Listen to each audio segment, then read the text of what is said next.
Baik, selamat pagi teman-teman. Saya buka dulu. Assalamualaikum warahmatullahi wabarakatuh. Om Swastiastu, Namo Buddhaya, Salam Kebajikan.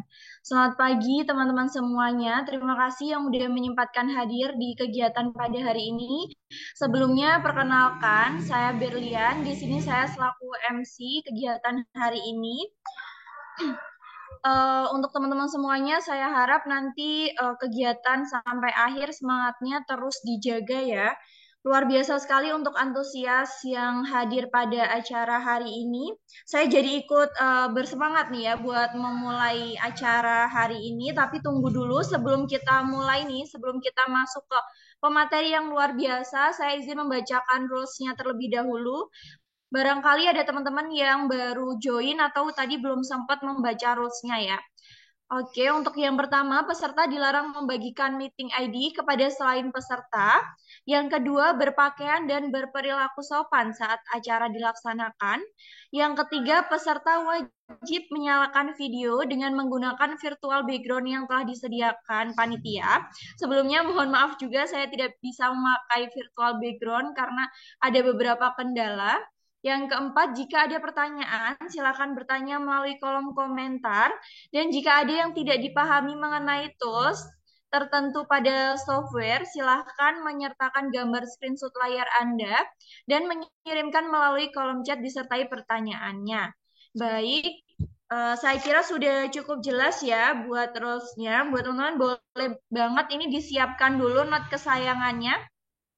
Langsung aja nggak usah berlama-lama karena sepertinya teman-teman juga udah nggak sabar buat mulai mendengarkan materinya dan sharing-sharing dengan pemateri kita yang luar biasa. Saya perkenalkan dulu buat pemateri kita ada Kak Nurul nih, Kak Nurul Dwi Jayanti, alumni Teknik Pengairan Universitas Brawijaya. Baik, silahkan buat Kak Nurul. Assalamualaikum warahmatullahi wabarakatuh. Selamat pagi semuanya teman-teman. Perkenalkan, saya Nurul Dwi Jayanti.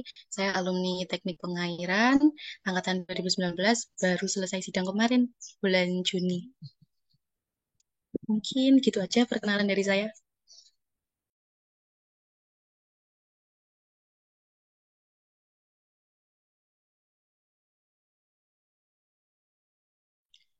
Oke, Kak Nurul, boleh langsung lanjut ke materinya nih. Kira-kira teman-teman kayaknya udah pada nggak sabar buat memulainya.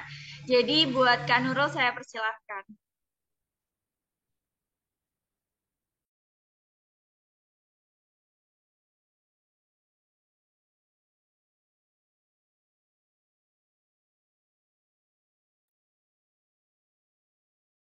Sudah terlihat ya? Udah Kak, udah terlihat.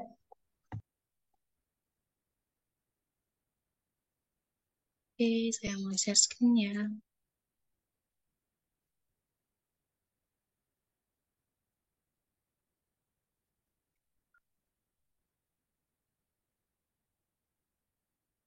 Bismillahirrahmanirrahim. Saya awali dulu. Saya mempelajari teknik air tanah itu di teknik pengairan itu ada mata kuliah tentang teknik air tanah. Jadi saya pernah belajar tentang software IP Twin dan Progress 3. Terus kebetulan kemarin itu dapat freelance penyelidikan geolistrik untuk membuat laporan di Nabire, Papua Tengah itu tentang penyelidikan geolistrik juga. Jadi saya bukan ahli di sini untuk penyelidikan geolistrik, tetapi saya tertarik dan pernah belajar. Jadi mohon maaf apabila nanti ada yang yang belum saya ketahui atau bagaimana dan wawasan saya akan saya sampaikan sesuai dengan apa yang saya tahu dan akan saya share tentang pengalaman saya yang pernah saya dapat tentang penyelidikan geolistrik. Nah, saya mulai. Untuk hari ini kita akan mempelajari eksplorasi air tanah dengan metode tahanan jenis atau geolistrik menggunakan software IP Twin. Software IP Twin ini khusus untuk menyelidiki dari pengukuran geolistrik di lapangan, terus nanti kita smoothkan datanya menggunakan Progress 3. Jadi IP Twin dan Progress 3 itu biasanya berdampingan untuk pengukuran geolistrik gitu. Nah, nanti kita akan belajar tentang groundwater, IP between, terus nanti konfigurasi skala bersih, running software, sama interpretasinya menggunakan software Progress 3.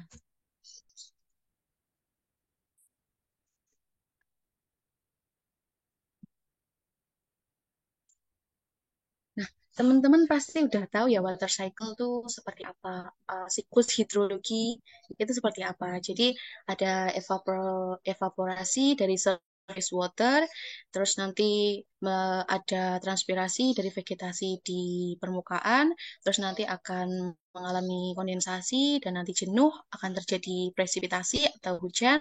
Terus dari hujan ini nanti dari dataran tinggi ke dataran rendah itu nanti akan mengalami surface runoff, di mana surface runoff ini nanti akan mengalami infiltrasi atau masuknya air tanah ke dalam masuknya air ke dalam bumi. Nah, itu nanti infiltrasinya akan menjadi groundwater.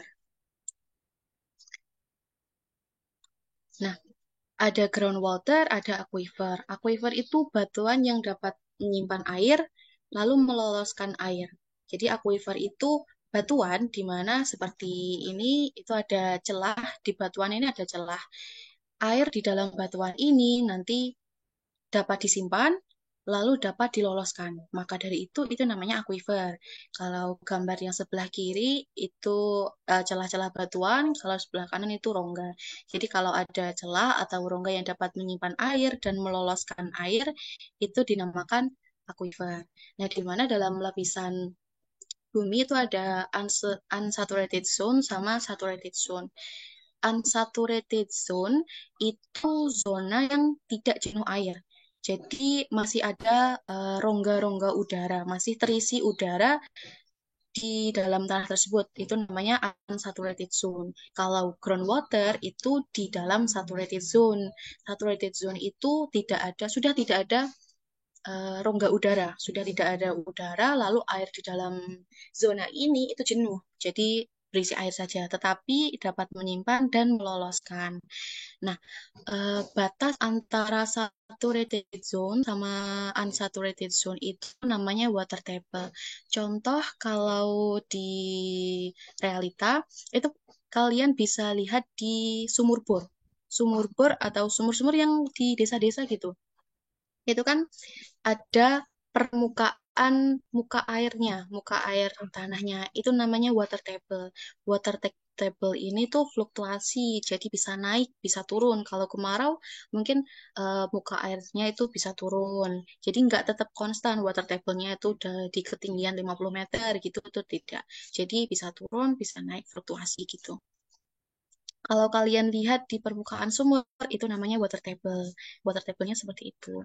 Jadi aquifer itu berada di zona saturated zone, di mana dapat menyimpan dan meloloskan air. Contohnya, mengapa kita perlu mengetahui kondisi atau lokasi aquifer itu nanti juga untuk kita melakukan pengeboran sumur. Jadi kita pengeboran sumur itu biar kita dapat airnya itu dengan maksimal, yaitu kita harus mengetahui kondisi aquifer, kedalaman aquifernya itu di kedalaman berapa. Jadi nanti kita membuat sumur itu bisa optimal gitu. Tapi tidak hanya sumur, bisa juga untuk proyek-proyek lain. Contohnya kalau kemarin saya tuh mengerjakan proyek jalan tol. Jadi itu perlu mengetahui kedalaman dari akuifernya tersebut. Nah, penyelidikan geofisika ini untuk eksplorasi air tanahnya itu ada banyak. Ada beberapa metode, metode seismik, metode elektromagnetik, metode magnetik, terus ada metode geolistrik. Nah, kita nanti akan belajar menggunakan metode geolistrik ini. Geolistrik itu berarti ya memang kita harus mengetahuinya menggunakan arus listrik dengan bantuan arus listrik ini. Metode geolistrik, metode untuk mengukur resistivitas batuan di dalam tanah. Resistivitas itu parameter listrik. Jadi kita menggunakan parameter listrik untuk mengetahui kondisi litologi batuan di dalam tanah. Jadi itu bisa.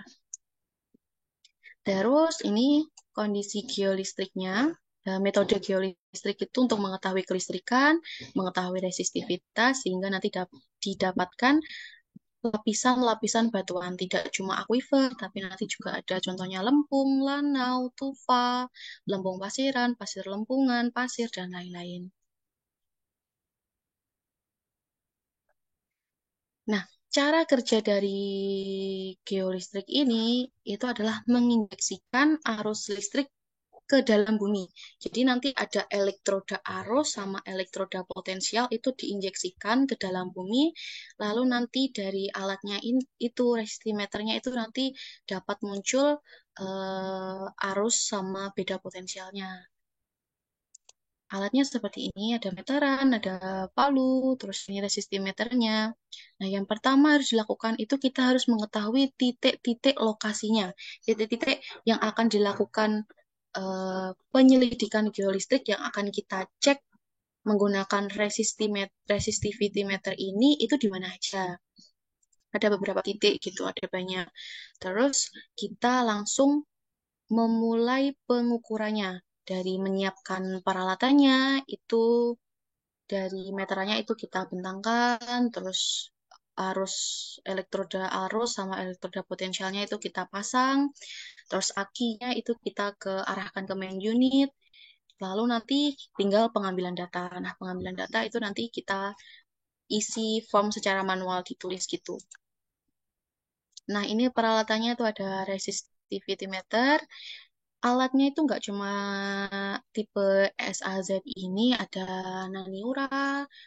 Tapi yang saya tahu hanya baru ini aja SAZ sama Naniura.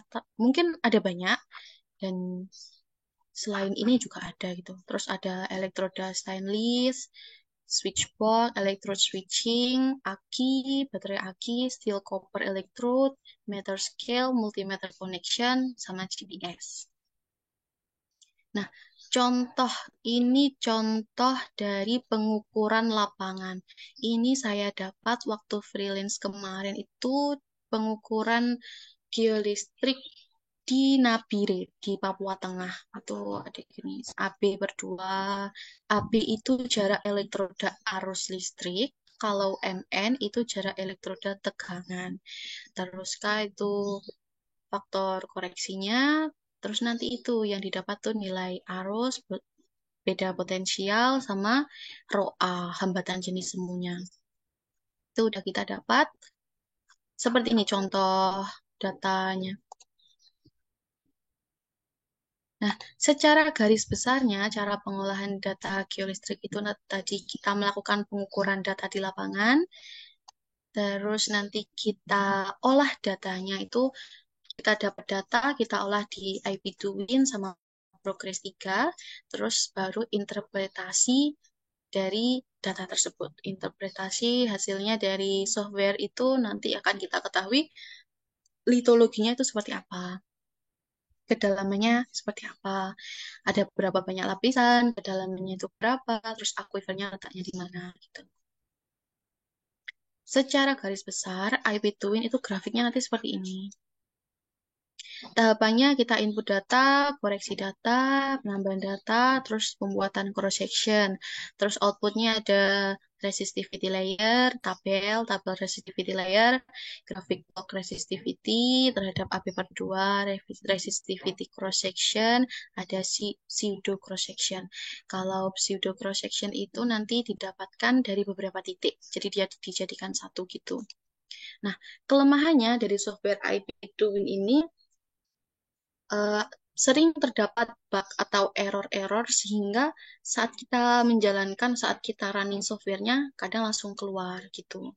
Tapi kalau keunggulannya software ini tidak perlu kita harus install lama kayak software-software lainnya. Kita harus matikan eh, apa itu pengamanan itu, terus internet dan lain-lain. Tapi kalau software IP2Win sama Progress 3 itu langsung klik aja langsung jalan.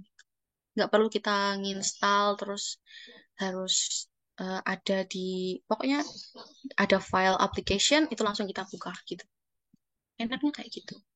Terus itu nanti kita menggunakan konfigurasi sekelam bersih. Nah, konfigurasi di geolistrik itu banyak. Ada konfigurasi Wenner, konfigurasi Wolff-Schlumberger, ada konfigurasi Schlumberger, dan lain-lain. Tapi yang sering digunakan itu konfigurasi Schlumberger. Secara garis besar itu konfigurasi Schlumberger itu ada, ini contoh analoginya dari resistivity meter gitu ya. Jadi ada titik C1, C2, ini itu elektroda arus. Terus voltmeternya itu elektroda potensial. Jadi nanti diinjeksikan ke bumi, didapat nilai resistivity-nya. Nah, nanti data-data yang diinput di IP Twin itu ada jarak elektroda AB, terus MN, V, I, K. Nanti dapat rho A. Outputnya nanti yang didapat itu grafik resistivity. Ini terus ada resistivity layer.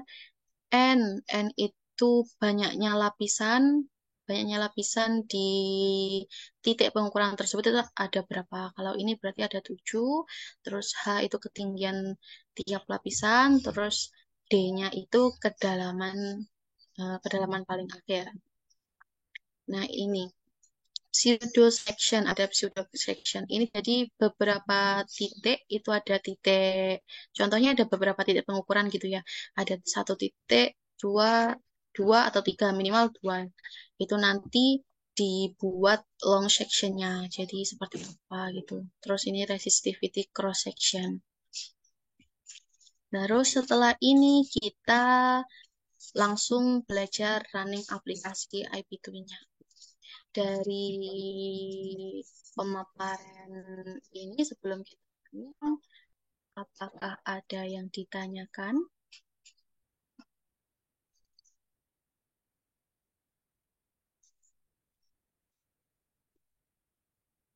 Tingkat keakuratan aplikasi ini terhadap aktual berapa persen ya, Kak?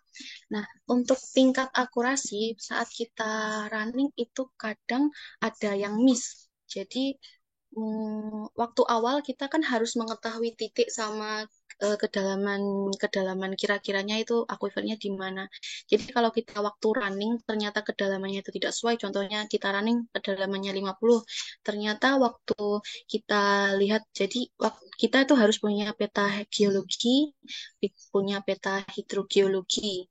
Nah, kita lihat kedalamannya itu kira-kira berapa. Nah, kalau nanti kita waktu running ternyata kedalaman terakhirnya yang kita dapat itu tidak sesuai, jadi itu salah, itu miss. Jadi waktu kita sebelum running kita harus punya peta geologi dan peta hidrogeologi. Untuk tingkat keakuratan aplikasi ini bisa dikatakan akurat, mungkin cukup akurat karena aplikasi ini sering digunakan pada proyek-proyek yang cukup besar. Yang saya kemarin itu proyek jalan tol, terus pengeboran pengeboran sumur bor itu juga menggunakan software IP Twin.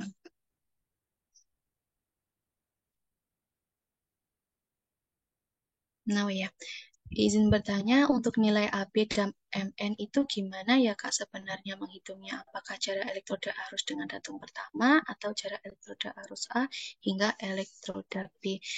MN sama AB itu jarak, coba saya. Jadi jarak antara titik, kalau AB itu kan elektroda arus. Jadi ada dua titik C1 sama C2. Jadi jaraknya C1 sama C2 itu berapa? Terus itu kan nanti ada beberapa tahap. Jadi yang pertama itu ada jarak 15, terus jarak 20, jarak 25 kayak gitu. Jadi jarak antara titik ini. Terus MN juga sama jarak antara titik itu. Dibandingkan aplikasi pengadaan.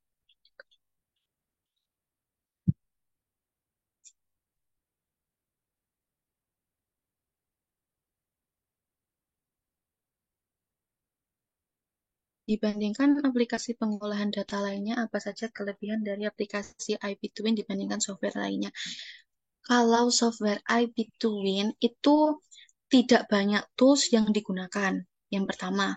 Terus untuk penginstalannya itu cukup sangat mudah, sangat mudah. Nanti kita coba langsung klik gitu ya, software IP Twin-nya.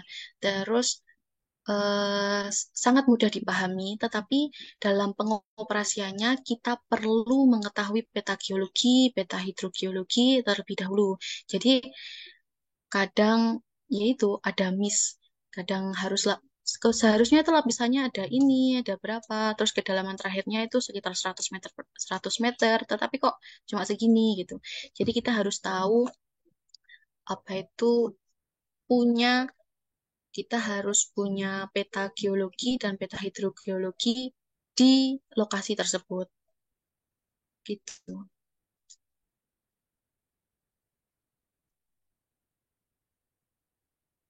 Untuk konfigurasi sekelam bersih, apakah boleh menggunakan software lainnya seperti ResTuDNV? Bisa boleh. Nggak harus software IP Twin. Kalau ResTuDin itu kan sama kayak yang tadi pseudo cross section seperti itu kan. Jadi bisa pakai IP Twin atau ResTuD itu. Tapi kalau ResTuD saya belum pernah mengoperasikannya, soalnya kebutuhan dari proyek-proyek yang pernah saya kerjakan itu memakai IP Twin. Jadi seringnya menggunakan IP Twin gitu.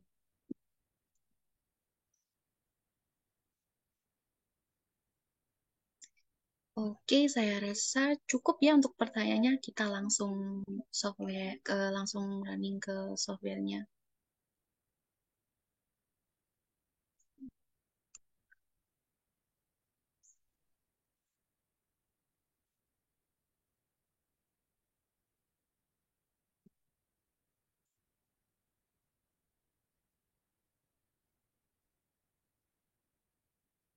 Nah, ini contoh data pengukuran itu awalnya itu dapat kayak ini ya kemarin saya itu form seperti ini. Terus sudah saya lanjutkan, saya input di Excel.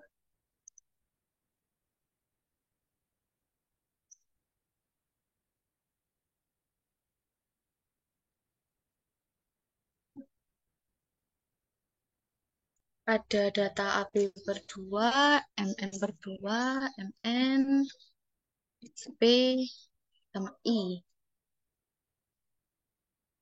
Nah, terus kita buka software IP Twin-nya.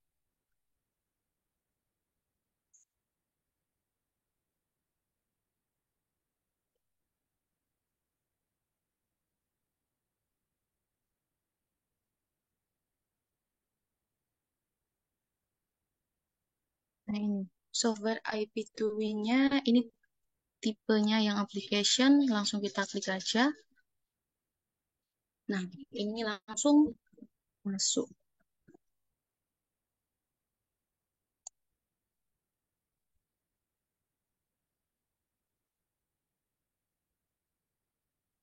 Awal itu kita new first point.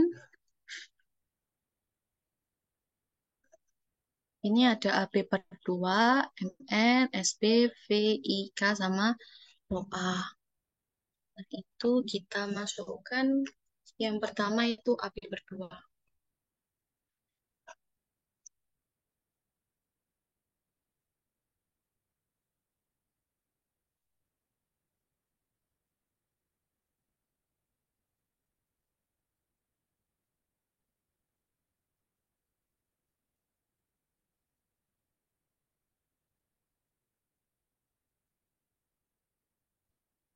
Oke, Twin apakah boleh di laptop RAM 4?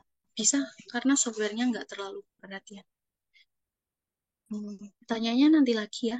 Ini langsung kita running aja. Terus ini ada data AB per 2, MN per 2, terus, nah, di IP Twin ini kan AB per 2 sama MN, di mana waktu kita dapat data pengukuran di lapangan itu adanya MN per 2 ini. AB per 2, MN per 2. Jadi, itu saya kalikan 2 di sini. Jadi nanti MN. Buat aja. Lalu kita langsung copy. Ini ada 21. terus langsung copy, terus di sini langsung paste, muncul. Yang SP itu tidak diberi, dikosongi, terus ada V sama I, kita copy juga, klik kanan, paste. Nah, ini muncul nilai K sama row A. Terus ini adalah titik-titik grafiknya itu. Seperti ini.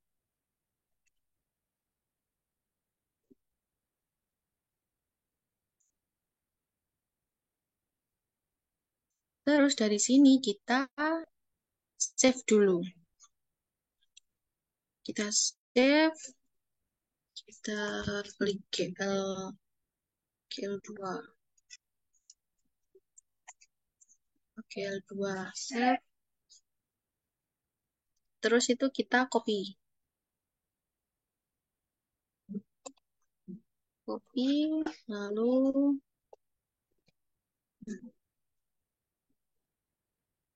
copy all table. Ada nilai I, K, sama row A. Sudah. Habis itu kita oke.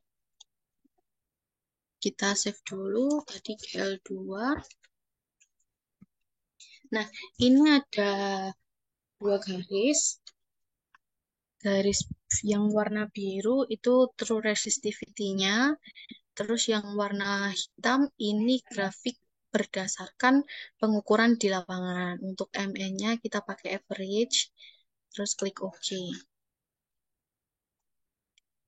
Nah, ini resistivity layernya, jadi tabelnya. Nah, kita harus mengusahakan garis warna merah itu kita harus sesuaikan dengan tidak, garis yang warna hitam yang data lapangan kita sesuaikan dengan true resistivity-nya yang warna merah ini. Jadi itu nanti kita harus mengeditnya. Ini kan nggak smooth ya, ada yang kayak gini. Itu nanti kita inversi dulu. Nah, seharusnya garis warna merahnya itu seperti ini, garis hitamnya itu seperti ini. Terus kita edit dulu data lapangannya. Kita buat smooth, kita samakan, kira-kira seperti ini.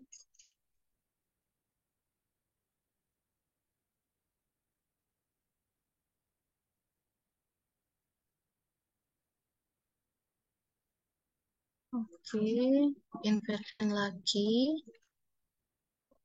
masih kurang smooth.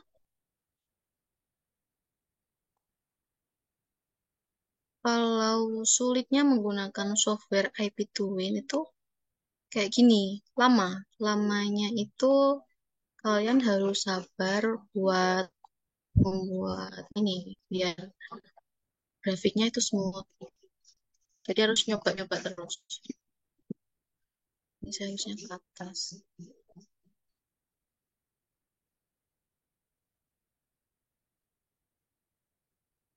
Nah, kalau udah mentok gini, terus kita mainkan ini.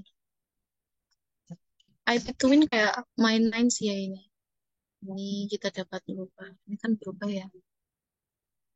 Kalau ini garis yang horizontal, itu nanti berpengaruhnya di resistivitasnya. Nilai resistivitas, nilai ROA-nya. Nih, kalau ke atas bisa dilihat ini 52. 52,9. Kalau saya ke bawah kan turun. Gitu. Nah, kita harus menyesuaikan ini garis merahnya.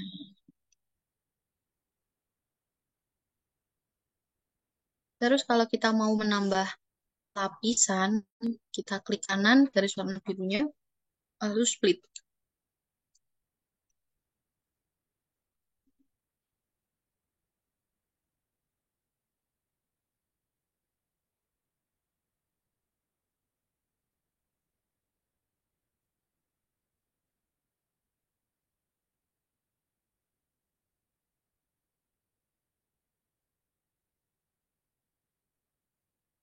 Lamanya kalau di IB Twin tuh kayak gini, nyoba-nyoba.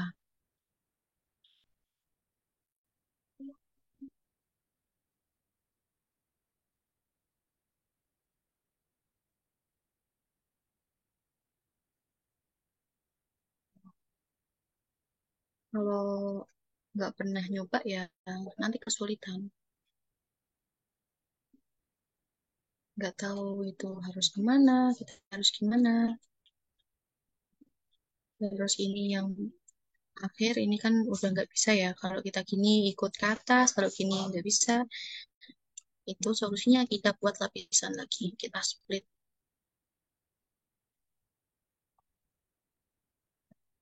sini, kalau ke atas.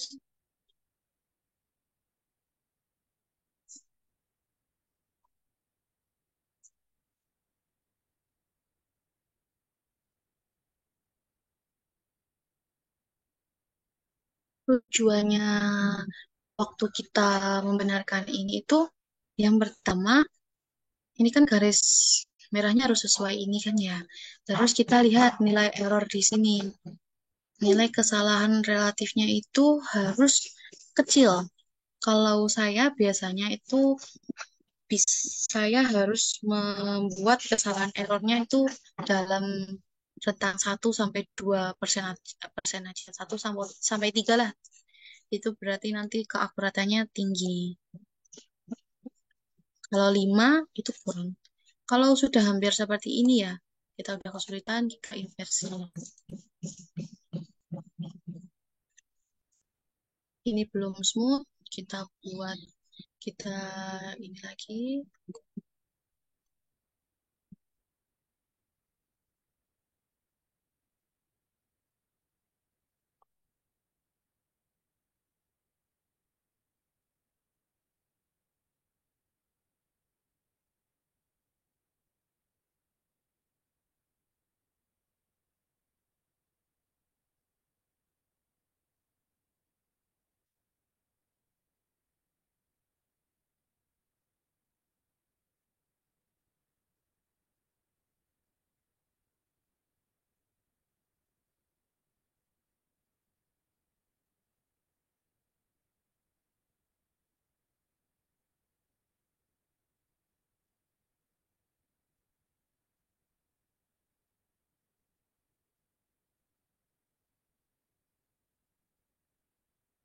Nah, ini sudah 0,8. Nah, 0,8 itu kan cukup sangat kecil ya, berarti mungkin sudah cukup. Karena ini lapisannya baru 23 meter, coba kita buat lapisan lagi.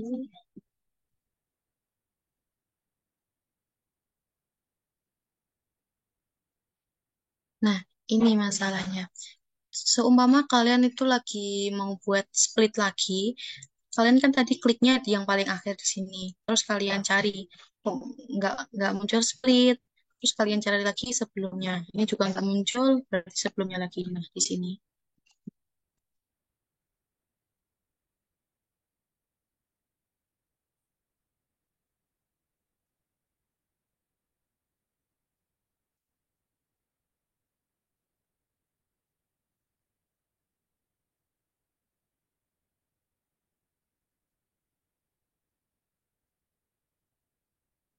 Hmm,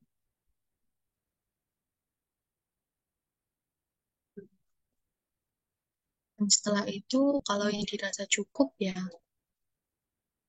lalu kita ekspor datanya. BMP, terus ini, kalian mau ekspor kurva atau resistivity table-nya,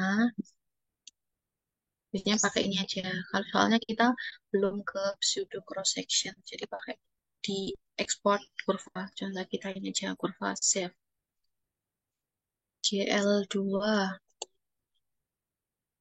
Terus save lagi buat tabel. Tabel window save GL2.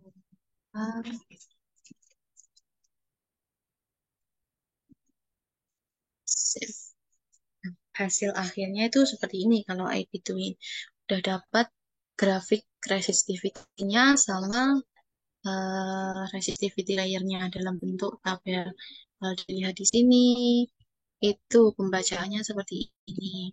Jadi di sini ada 6 lapisan, terus kedalaman akhirnya itu 34 meter, terus hanya itu kedalaman tiap lapisan. Jadi lapisan pertama itu resistivity-nya 34,9, itu kedalamannya 2,809 dari permukaan permukaan tanah penutup dari tanah-tanah yang kita pijak itu biasanya. Terus lapisan kedua 4,936 itu ketinggiannya 1,39. Jadi kedalamannya ini ditambah ini 2,8 ditambah 1,3 4,2. Terus akhirnya kedalaman terakhirnya itu ini. Terus resistivity-nya itu 32,34. Ini udah kita save. Terus setelah itu kita ke progres 3. IP Twin sampai di situ. Dari IP Twin, apakah ada yang ditanyakan?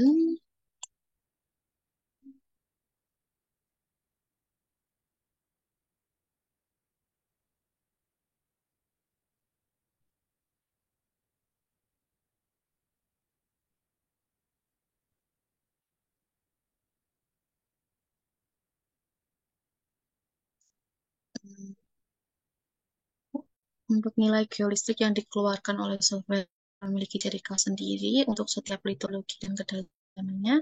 Misal pasir nilainya sekian.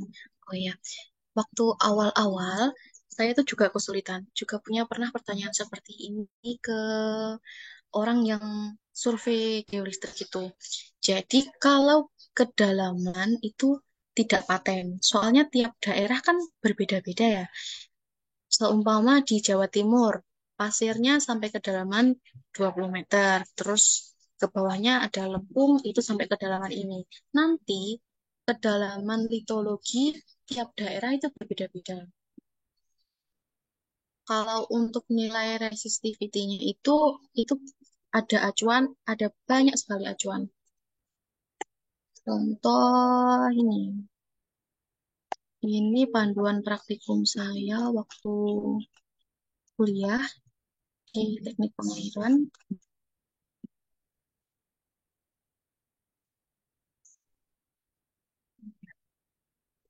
Oh, di sini aja.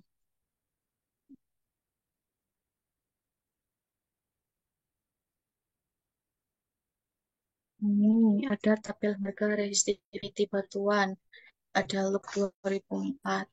Ini ada banyak, nggak cuma look, terus ada banyak banget. Tapi nanti untuk interpretasinya itu kita pakai yang sering digunakan, pakai look ini juga bisa, atau pakai lainnya itu juga bisa.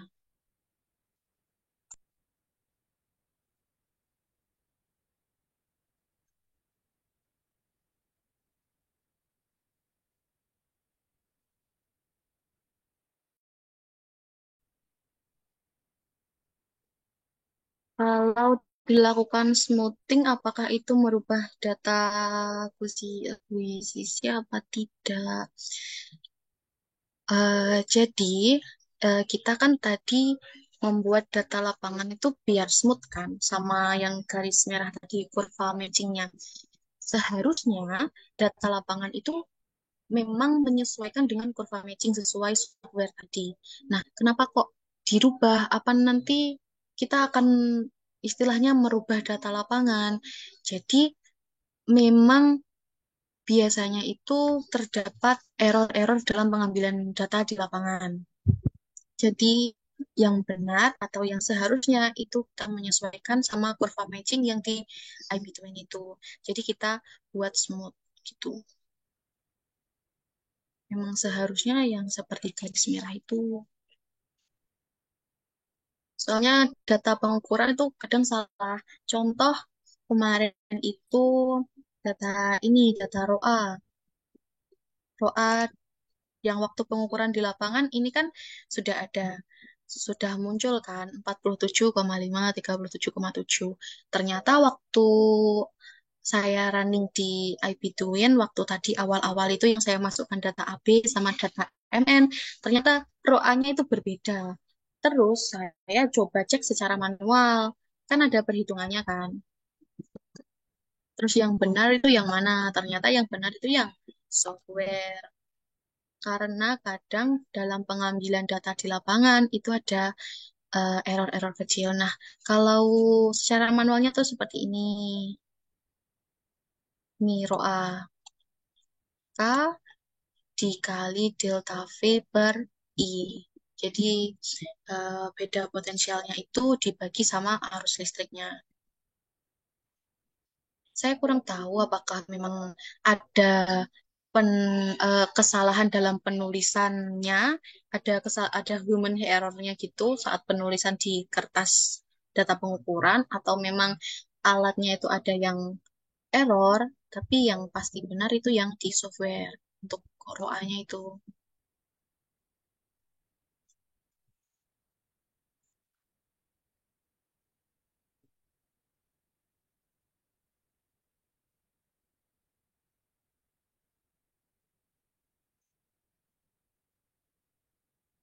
Untuk kedalaman, apa bisa diatur sesuai dengan apa yang kita inginkan. Contoh, pengen lihat litologi di bawah 150 meter itu gimana, Kak?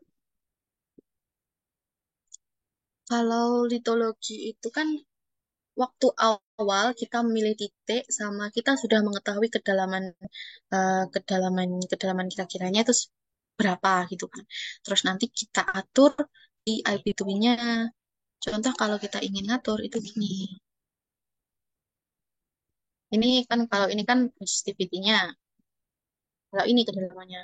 Contoh kalau saya geser ke kanan, lihat kedalamannya 128. 269 di 400, nah ini sampai 500 meter. Tapi ketentuannya ini nanti garis kurva matchingnya itu nggak sesuai sama data lapangan. Jadi ya harus kita sesuaikan dengan kedalaman di lapangannya. Terus juga syaratnya kurva ini harus matching. Hmm. Nah, kalau saya buat kedalaman 75 meter, tapi ternyata kurvanya nggak matching atau kita main gini.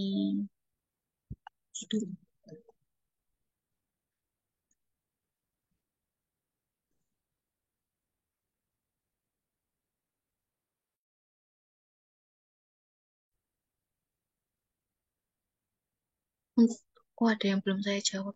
Untuk kedalamannya sendiri itu mengukur aktualnya gimana ya, Kak? Atau pakai data geologi dan hidrologi? Untuk itu pakai data geologi sama hidrogeologi. Contoh datanya tuh seperti ini. Geolistrik, piring.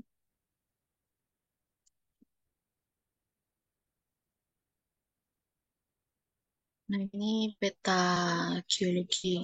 Ini di Papua Tengah. Nah, itu kemarin saya itu ada beberapa titik pengukuran. Ada 15 titik. Ini setiap titik itu ada setiap lokasi ada dua titik. Jadi ada 15 lokasi, per lokasi ada dua. Ada GL1, GL2 ini diwanggar. Terus ini nanti untuk mengetahui litologinya. Ini batuan di sana, litologinya seperti ini. Nah, ini kita bisa minta ke apa itu badan apa ya? Ini peta hidrogeologi. Ini letak letak pengukuran titiknya kemarin itu langsung saya tag di Google Map gitu. Udah ada koordinatnya kan.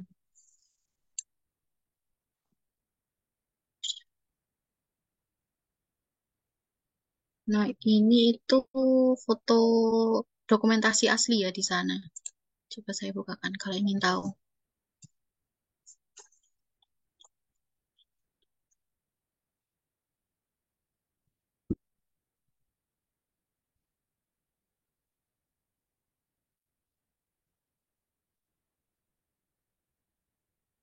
Nah, saya mau share kenapa kok saya bisa dapat freelance soal ini, soal penyelidikan geolistrik ini, padahal saya nggak punya channel gitu ya, nggak punya koneksi sama orang tersebut.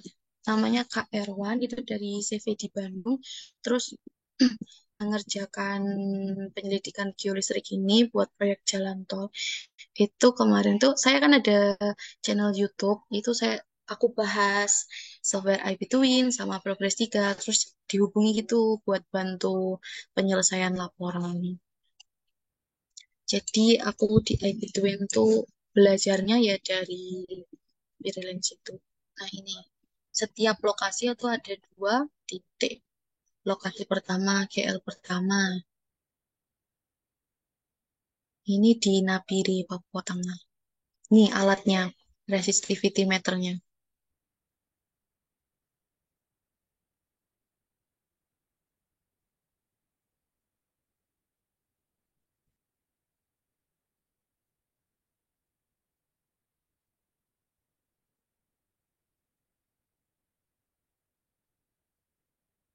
Ini aja. Terus IP Twin-nya cukup atau belum ya? Sebentar, aku buka kolom chat.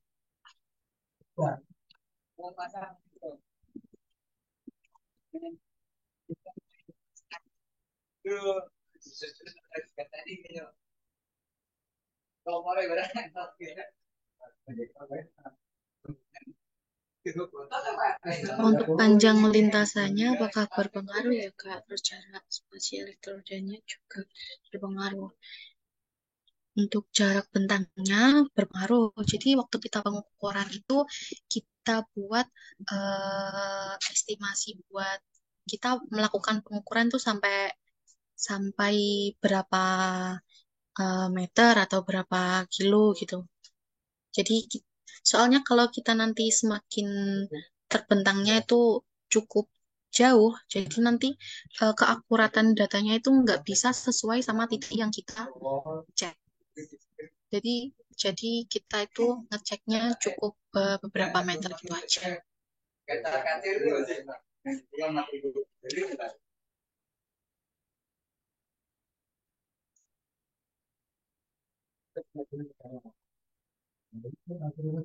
Berarti bukan dari panjang bentangan ya Kak untuk atur kedalamannya. Kalau dari Kakak jawab tadi itu hanya diatur sopirnya cuma 300 meter penetrasi kedalaman. Iya, bukan dari bentangan saat kita melakukan pengukuran di lapangan. Tapi untuk kedalaman ya kita menyesuaikan aja sesuai dengan peta geologi sama peta hidrogeologi.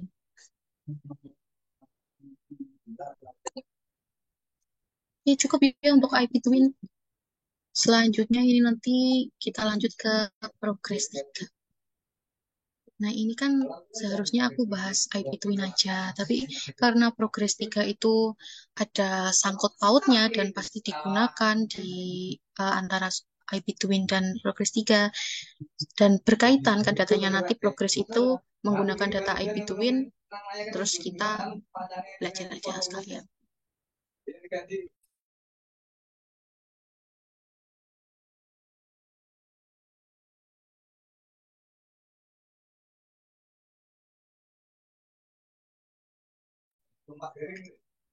Terus kita ke progres 3.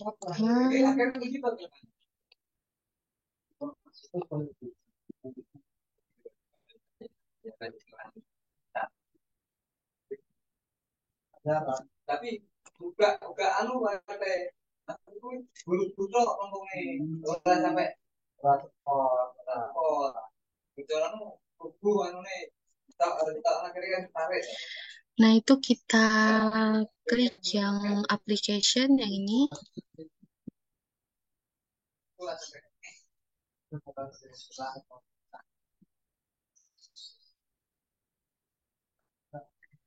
Maaf ya kalau lama.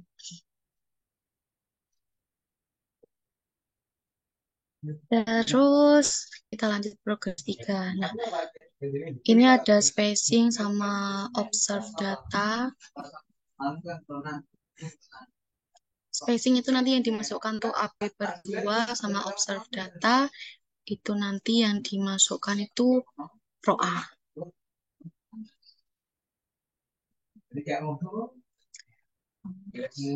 Mohon tunggu sebentar, saya kondisikan dulu.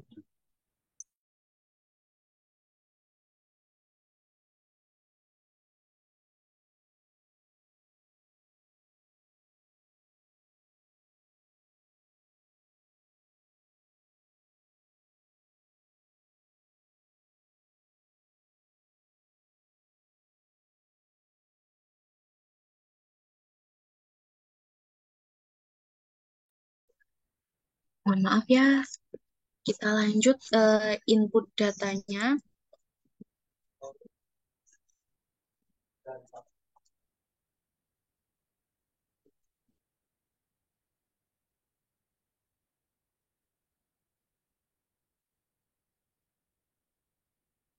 Hmm. Kalau hambatannya, kalau kita pakai progres 3 itu, kita harus inputnya tuh satu-satu. Kalau di IB Twin itu kan tadi kita bisa langsung copy, lalu paste all semuanya gitu. Nah, kalau progres 3 kelemahannya yaitu kita harus inputnya itu satu per satu. Spacing itu diisi AB berdua, 1,5, bawahnya 2,5, 8, 10, 15, 15, 15, 20, 25, 30, 40, 50, 60, 70,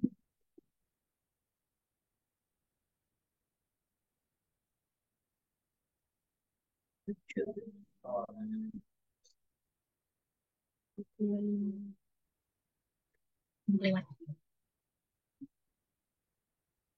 25, 26, 8, 10, 12, 15 ada 2, 20, 25, 30, 40, 50 ada 2, 75, oh ini 100, 100, 125 sama 50.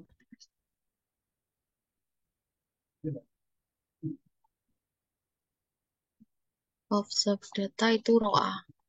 Jadi yang ROA kita dapat dari Edwin.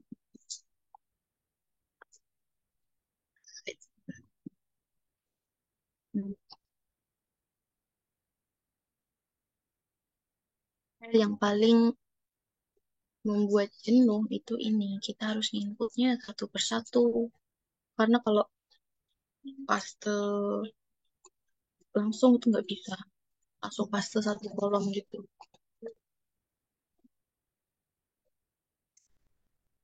Jadi harus sabar. Terus maaf ya kalau rame. Terus kalau lama juga ini inputnya.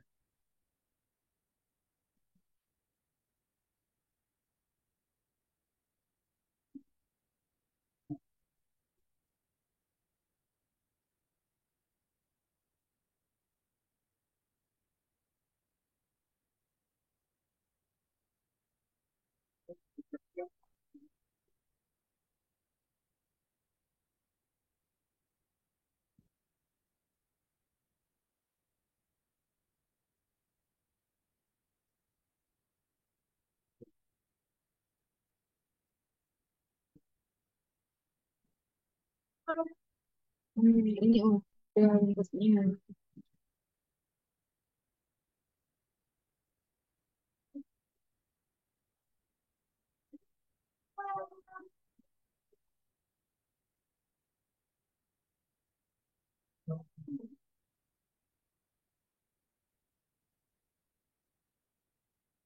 Setelah itu kita save dulu biar nggak hilang.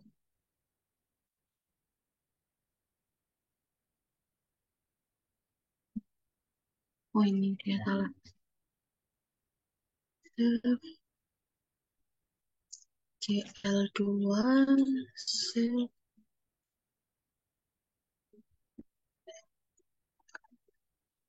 Terus for ini kita pakai konfigurasi scalability, kita samakan sama dengan IP Twin tadi.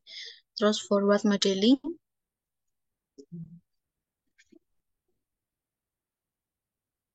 forward modeling. Nah, ini nanti kita masukkan depth kedalaman sama resistivity-nya yang kita dapat di IP Twin tadi, di tabel resistivity-nya.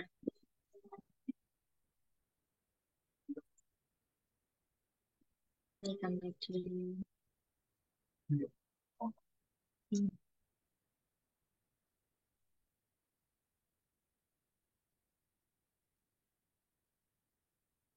Depth-nya 0, resistivity-nya yang ini berarti yang pertama 34,9, terus 4,2,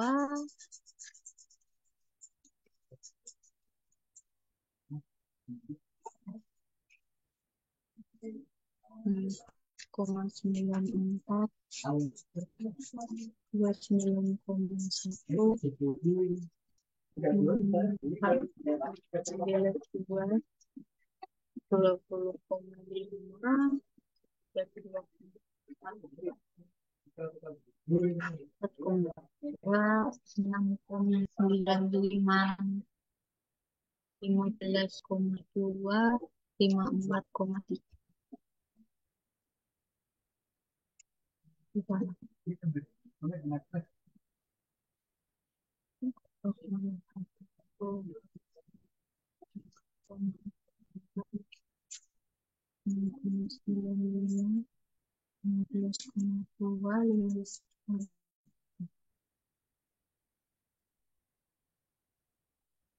Setelah itu kita klik forward processing.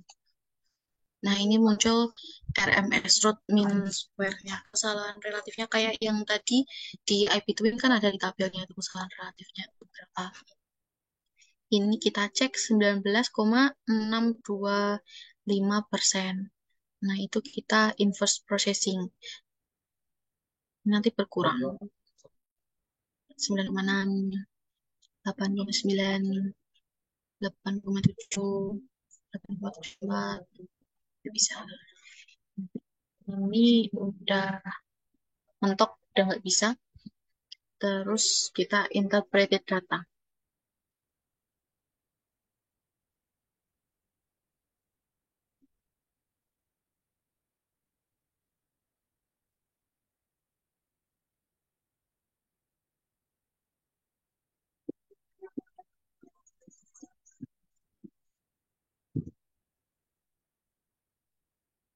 Integrated data hasilnya tuh seperti ini. Resistivity log-nya. Jadi untuk resistivitas 36,79 itu di kedalaman segini. Ini kedalamannya. Terus kita cek di sini tabel of interpreted data. Ini ada nomornya itu sampai 18.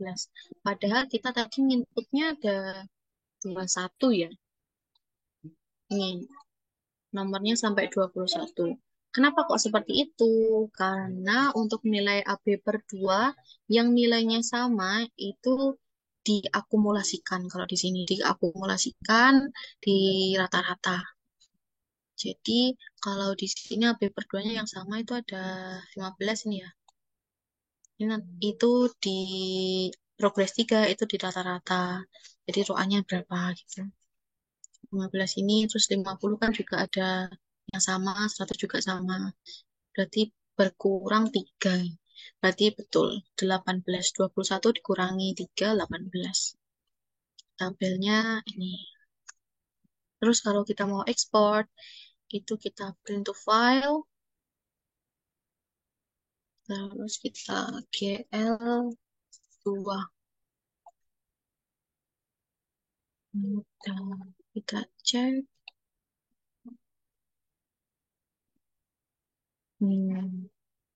Ini ekspor yang kita dapatkan dari running progress 3 tadi.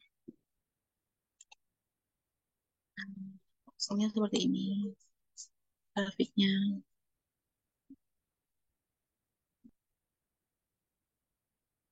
Begitu. I between sudah, progres 3 sudah, terus sekarang kita interpretasi data. Untuk interpretasi data, kita lihat contoh yang udah jadi aja ya.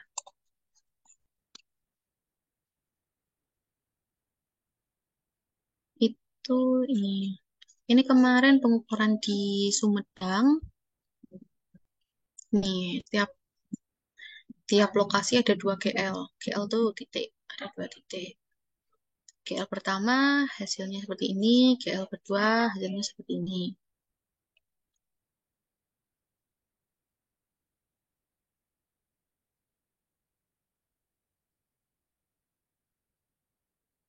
Nah, ini resistivity lognya. Ini warna ini menunjukkan perbedaan litologinya gitu. Contoh kalau yang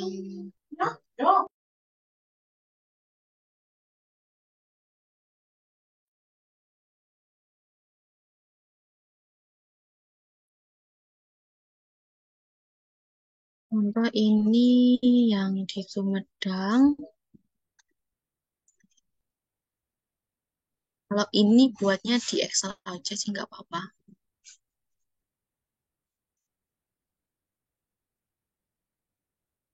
Jadi ada 14 nggak kelihatan ya.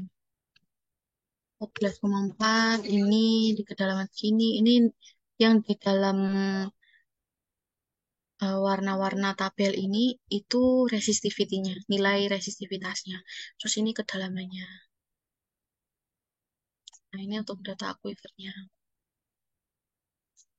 Oh, sebentar saya bukakan.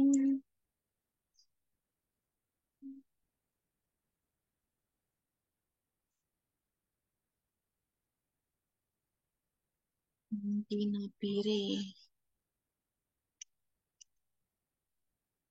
Nah, pembuatan tabel ini itu kita buat kayak gini dulu. Tadi kan udah ada kedalamannya 0 sampai ini. Ini bukan contoh yang kita buat tadi, ini contoh yang udah jadi. Terus tahanan jenisnya ROA-nya itu berapa? Terus dari GL1 sama GL2 itu nanti kita buat rata-rata gitu. Resistivity yang paling kecil itu kurang dari 10. Di GL1 kurang dari 10 itu ada 5,5. Di GL2 kurang dari 10 itu 5,8 sama 2. Dibuat gitu aja kurang dari 10. Itu berarti resistivitasnya dulu aja kita klasifikasikan kurang dari 10. Terus yang kedua naik dari 10 itu terus lapisan keduanya itu resistivitasnya berapa? Contoh ini di sini 17,8. Di sini 19,9. Jadi kita tarik kita bulatkan angkanya terserah terserah kita mau berapa. Tapi yang penting nanti nggak harus perlapisan gitu. Lapisan pertama, lapisan kedua, lapisan ketiga gitu. Kita buat range-nya ini 10 sampai 20. Terus 20 sampai 31 juga tadi ngelihatnya sama. Di GL1 lapisan ketiganya itu berapa? Gitu. Terus perkiraan litologi ini didapat dari peta geologi. Geologi di daerah tersebut itu eh, apa batuannya? Contoh ini ya. Nih, peta geologi titik ini tuh eh, batuannya itu pasir, lanau, lempung, lempung pasiran, gamping, kayak gitu. Jadi nanti litologinya juga menyesuaikan di daerah kita waktu melakukan penyelidikan geolistrik. Yang paling kecil itu kan lempung, kalau nilai resistivitasnya kecil. Terus di atas lempung belum sampai pasir, ada lempung pasiran, pasir lempungan, pasir, sama gamping.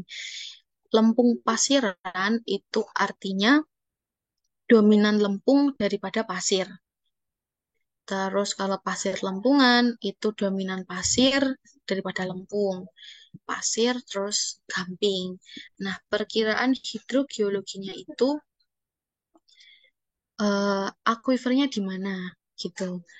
Kalau lempung pasiran dominan lempung itu kan berarti untuk meloloskan air atau menyimpan air kan sulit. Berarti itu bukan aquifer, tapi akuitat. Terus pasir lempungan dominan pasir bisa menyimpan dan meloloskan air itu aquifer. Aquifer. Terus pasir itu juga aquifer. Ini seharusnya aquifer. Terus jadi nanti kesimpulannya akuifernya itu berada di litologi yang di kedalaman yang litologinya itu pasir atau pasir lempungan. Itu di kedalaman yang terakhir berarti kedalaman 61, kalau di sini kedalaman 32. Nah, berarti di GL1 itu kedalaman akuifernya 61. Jadi kedalaman yang disarankan untuk kedalaman pengeboran itu akuifernya berada di titik 61,4 kalau di GL1. Kalau di GL2 35 meter. Gitu untuk interpretasi datanya. Setelah kita dapat pengolahan data di IP Twin sama di Progress 3, kita dapat nilai resistivitasnya, kita dapat nilai kedalamannya, terus dapat grafiknya, terus kita baru interpretasinya secara manual. Untuk materinya cukup, IP Twin sudah selesai, Progress 3 sudah selesai, terus cara interpretasinya juga sudah. Terus kalau ada yang mau tanya silahkan klik komentar juga bisa.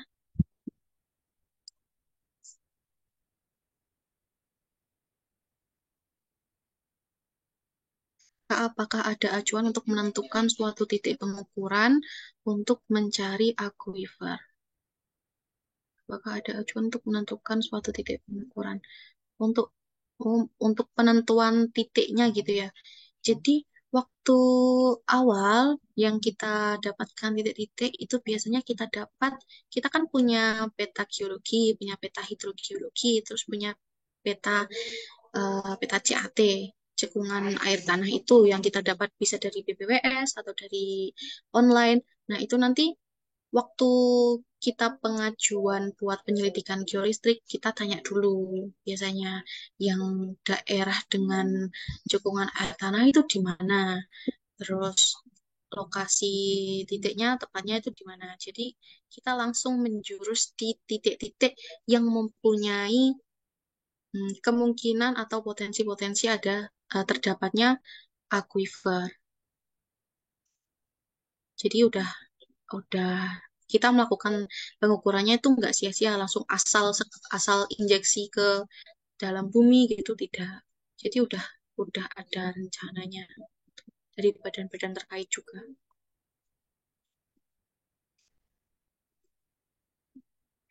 Apakah ilmu geolistrik biasanya digunakan untuk proyek konstruksi apa saja? Kalau yang kemarin saya dapat itu kan untuk untuk konstruksi jalan tol ya. Jadi yang saya kerjakan itu buat perumahan kayak fasilitas umumnya gitu loh untuk pekerja-pekerja di sana. Jadi kalau di sana nanti dibangun pasum buat pekerjanya. Kalau jalan tol kan proyeknya bisa lama, dalam jangka panjang gitu ya, beberapa tahun gitu. Jadi dibuatkan sumur bor buat akses airnya, untuk akses air bersihnya. Maka dari itu nggak sumur bor aja sih. Kalau jalan tol juga nanti buat seumpama aquifernya itu di titik 100 di kedalaman 100 meter persegi. Jadi kita buat pondasi buat bangunannya itu jangan sampai di 100 meter persegi itu karena di daerah tersebut itu saturated zone atau zona yang jenuh air.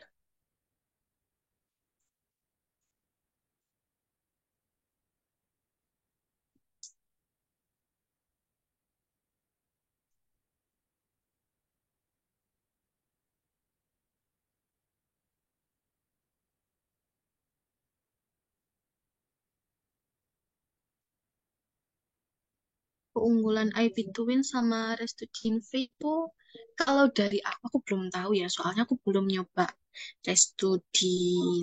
Jadi aku nggak tahu outputnya dari Restu itu apa. Kalau IP Twin ada, bisa menghasilkan output yang sama sama Restudio itu di pseudo cross section. Kalau ini kan kita tadi tidak nyoba pseudo cross sectionnya karena kita cuma satu titik aja. Kecuali kalau kita ada minimal kan ada dua titik atau tiga titik, empat titik, lima titik, itu baru kita bisa buat cross sectionnya gitu, pseudo cross section. Perbedaan software SWMM dengan Hekras HMS dan Hekras. Ini di luar konteks kita kali ini ya Kak Rafli. Untuk SWMM, tapi kalau setahu saya SWMM sama Hekras, SWMM itu buat kondisi hidroliknya gitu. Kondisi hidrolik airnya. Kalau Hekras, Hekras juga sama buat kita mengetahui bagaimana kondisi aliran air itu seperti apa. Terus Hekras kemarin juga bisa buat analisis keruntuhan, terus kecepatan aliran, kedalaman gerusan.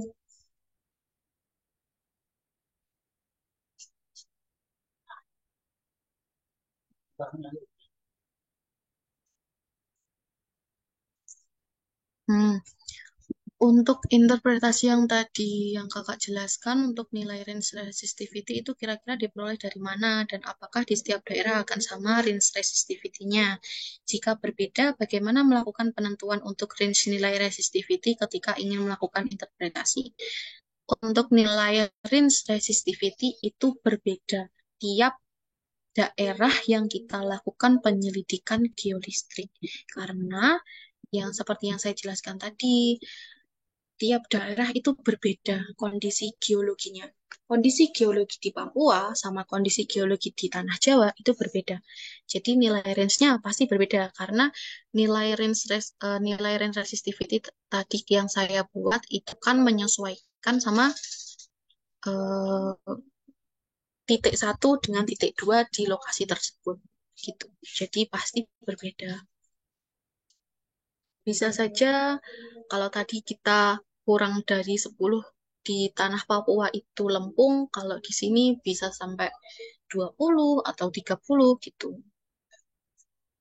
Jadi berbeda.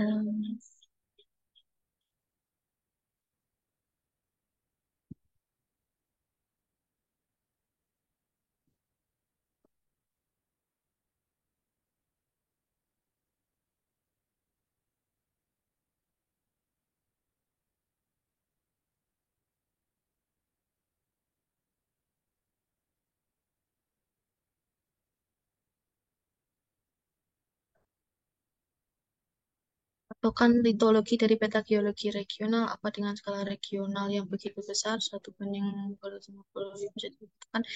Nah, untuk peta geologi regional ini itu kita menyesuaikan dengan daerah tersebut. Jadi jadi bukan secara menyeluruh gitu loh.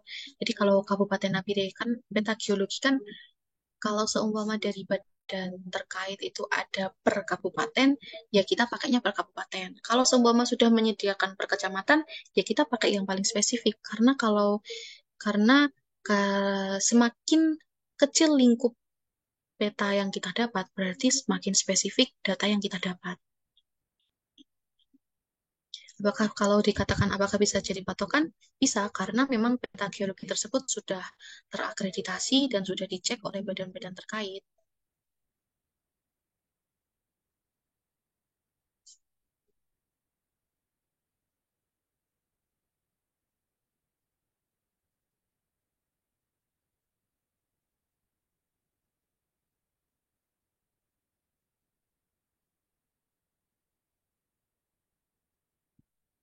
Berarti tidak ada tabel klasifikasi tanah dari nilai resistivitas yang nilainya sudah pasti dari rentang berapa untuk menentukan jenis tanahnya seperti NSPT. Harus memperkirakan suatu jenis tanah di lokasi dengan peta geologi ya. Ya, jadi patokan kita itu peta geologi sama kalau untuk penentuan aquifernya itu menggunakan peta hidrogeologi. Jadi itu memang penting dan harus ada peta geologi sama peta hidrogeologi kalau kita melakukan penyelidikan geolistrik.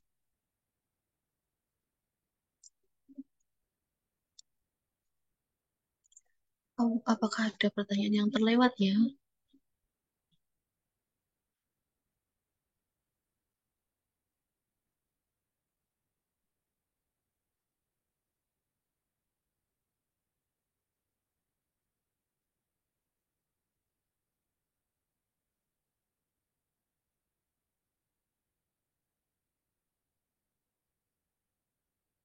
Kalau tidak ada pertanyaan lagi, mungkin dari saya cukup. Saya kembalikan ke si Mbak Bella. Sudah cukup, Mbak. Sudah tidak ada pertanyaan lagi. Oke, baik. Ini udah nggak ada pertanyaan lagi ya. Yang terakhir ini udah dijawab ya, Kak ya? Sudah, sudah. Oke.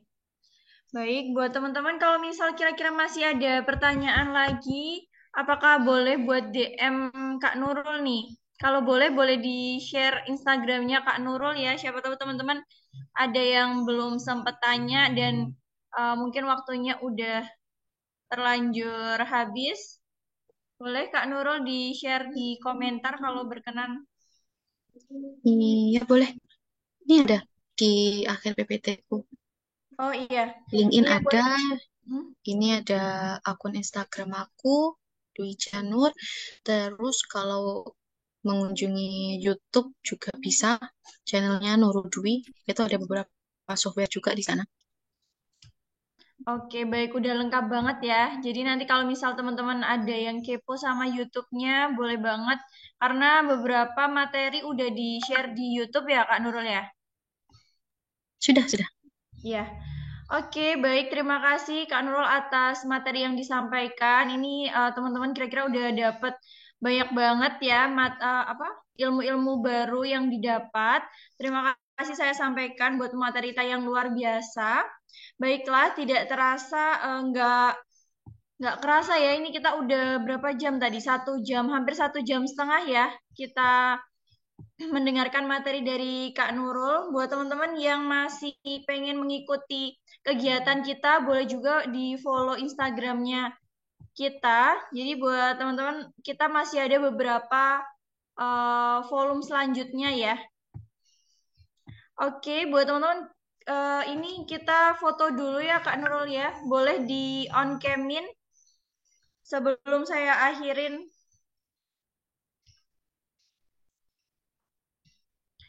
Oke, buat teman-teman di on camin dulu.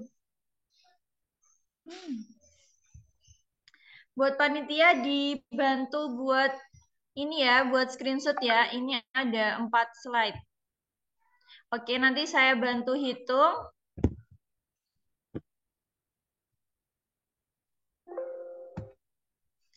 Oke, udah cukup. Buat panitia udah siap ya. Saya hitung 1, 2, 3. Oke, slide selanjutnya 1, 2, 3. Slide ketiga 1, 2, 3. Baik, untuk slide terakhir 1, 2, 3. Oke, terima kasih semuanya yang udah menyempatkan hadir di acara pada hari ini. Semoga bermanfaat. Akhir kata dari saya, wassalamualaikum warahmatullahi wabarakatuh.